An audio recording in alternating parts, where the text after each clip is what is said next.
السلام علیکم معزز خواتین و حضرات، اس طرح کی پیاری پیاری ویڈیو دیکھنے کے لیے ہمارے چینل کو سبسکرائب کریں اور بیل کے آئیکن کو دبائیں تاکہ آپ کو ہماری ویڈیو سب سے پہلے ملتی رہے۔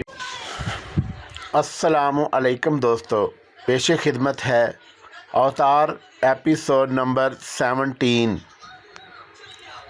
اس کہانی کی روشنی میں مجھے یقین ہو گیا کہ سریتا مجھے ڈبل کراس نہیں کر رہی۔ اس نے مجھ سے جو باتیں کی تھی وہ نشے میں دھت ہونے کے باعث اس کے دل میں میری محبت موجود ہے، مجھ سے دور نہیں رہ سکتی، نہ اپنی مہربانی سے۔ جانے کیا بات تھی کہ میں عورتوں کے معاملے میں کچھ زیادہ ہی خوش نصیب واقعہ ہوا تھا۔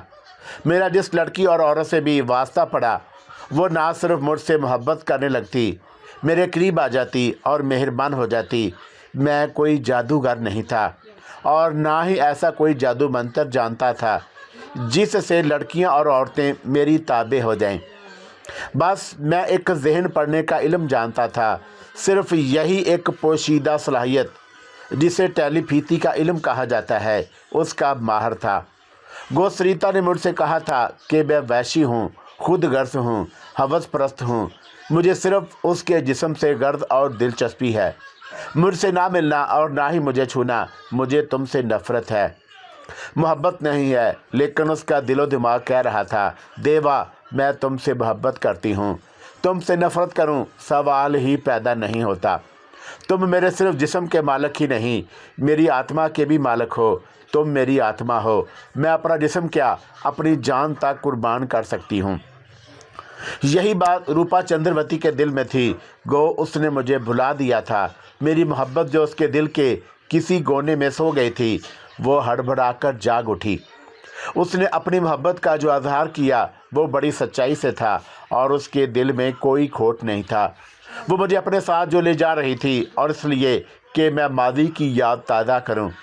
وہ اپنی ایک رات کے 20 سے 50,000 روپے کا نذرانہ وصول کرتی تھی۔ جس عورت کی شہرت بام عروج پر ہوتی تو اس کی مانگ، نظر اور قیمت میں اضافہ ہوتا ہے، چاہے وہ بلا کی حسین نہ ہو۔ بے حد حسین اور نوجوان اور شاداب بدن کی لڑکیاں 200-400 میں مہربان ہو جاتی تھیں، شہرت سے شو بزنس کی اداکارائیں میں خوب فائدہ اٹھاتی تھیں۔ روپا چندروتی کی رہائش ساحل سمندر کے پرفضا اور پرسکون علاقے میں تھی۔ وہاں سکون کے متلاشی لوگ رہتے تھے اور اس کی چھوٹی مگر اس کے شایان شان کوٹھی نے مجھے بہت متاثر کیا۔ وہ ہر طرح سے نہایت آراستہ و پیراستہ تھی۔ ماحول بھی بڑا خوابناک تھا۔ وہ ایک عام گھرانے کی بیٹی تھی اور اس کی ماں ایک معمولی نرس تھی۔ اس کا باپ جو اس وقت سورگ باش ہو گیا تھا اور جب وہ 2 برس کی تھی اس کا باپ ایک سرکاری دفتر میں چپڑاسی تھا۔ اس نے اپنا رقص اور کالی راتوں سے اتنا کمایا تھا کہ آج وہ لاکھوں کے بینک بیلنس کی مالک تھی۔ اس کی زندگی حسین اور خوشگوار تھی اور پھر اس نے ایک چھوٹا خیراتی نرسنگ ہوم کھولا ہوا تھا جو اس کی ماں چلاتی تھی۔ مریضوں کا مفت علاج ہوتا، وہ ہر ماہ 1 لاکھ روپے دان کر دیتی تھی۔ اس نے مجھے غسل کرنے کا مشورہ دیا کیونکہ کپڑے کھارے پانی کی وجہ سے بدن سے چپک گئے تھے۔ جب میں نہا کر نکلا تو دیکھا کہ اس نے میرا لباس واشنگ مشین میں دھو کر ڈرائی ایئر سے سکھا کر نشست گاہ کے صوفے پر پھیلا دیے ہیں، اور اس نے مجھے وسکی کا ایک پیک دیا اور جسے پینے کے بعد میری توانائی لوٹ آئی۔ ویسے نہانے سے بھی جسم میں بڑی تازگی پیدا ہو گئی تھی۔ رات میں نے اس کی خوابگاہ میں گزاری۔ سونے سے پہلے اس نے مجھے فش فرائی کر کے کھلائی اور خود بھی کھایا، پھر کافی بنائی اور بستر پر جانے سے پہلے ہم دونوں بہت دیر تک آپس میں باتیں کرتے رہے۔ میں نے سریتا اور اجیت کے بارے میں اسے بتایا اور اس نے سریتا سے بڑی ہمدردی ظاہر کی اور کہا کہ مجھے ہر صورت میں اس کی مدد کرنی چاہیے، اسے اس کے خبیث شوہر سے نجات دلانی چاہیے۔ وہ بڑی مظلوم اور اچھی عورت ہے، اور پھر یہ کہ وہ تم سے بے پناہ محبت کرتی ہے اور اس کی آبگینہ دل کو ٹھیس نہ پہنچاؤں، ورنہ اس کا دل دکھ جائے گا اور وہ یہ صدمہ شاید برداشت نہ کرے۔ میرے پاس کپڑے نہ تھے اور اس نے مجھے اپنا شب خوابی کا لباس دے دیا، اور میں نے خواب و خیال میں بھی نہیں سوچا تھا کہ وہ اس قدر مہربان اور فیاض عورت ثابت ہوگی۔ یہ ریاکاری، منافقت اور خود غرضی کا دور تھا۔ بھائی بہن بھی خود غرض ہو جاتے ہیں۔ ٹھیک ہے، ایک وقت تھا کہ میں روپا چندروتی کے کام آیا تھا اور اب اسے کوئی غرض نہیں تھی مجھ سے۔ اس کے باوجود وہ میرے ساتھ بڑی محبت سے پیش آئی۔ رات ہم نے ایک بستر پر گزاری جو میرے لیے یادگار بن گئی۔ ہم رات کے آخری پہر تک جاگے۔ میں دن چڑھے تک گھوڑے بیچ کر سوتا رہا اور وہ جگاتی نہیں تو شاید شام تک سوتا رہتا۔ صرف رات ہی میرے لیے حسین اور خوابناک نہ تھی بلکہ دن بھی رنگین تھا۔ وہ ناشتہ تیار کر کے بستر پر لے آئی۔ جب اس نے میرا ہاتھ اور ماتھا چھو کر دیکھا تو ہلکا سا بخار تھا اور اس نے مجھے اسپرین کھلائی اور کافی بنا کر پلائی۔ میرے سر میں درد ہو رہا تھا اور اس نے خاصی دیر تک منع کرنے کے باوجود سر دبایا اور پیر بھی دبائے۔ غسل خانے سے نکلی تو میرے سامنے الماری سے کپڑے نکال کر پہنے جا رہے ہیں اور وہ نہ جانے کیوں مجھ پر اس قدر مہربان ہو گئی تھی کہ مجھے ایک لمحے کے لیے بھی تنہا چھوڑنے کے لیے تیار نہ تھی۔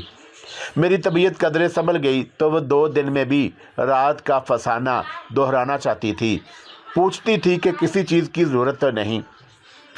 جب میں نے اسے آدھے گھنٹے تک سوچنے کی مہلت مانگی تو اس نے مجھے خوابگاہ میں تنہا چھوڑ دیا اور وسکی سے بھرا گلاس، سگریٹ، لائٹر رکھ کر دروازہ بند کر دیا تاکہ میں پوری طرح یکسوئی سے سو سکوں۔ جانے سے پہلے اس نے اے سی آن کر دیا۔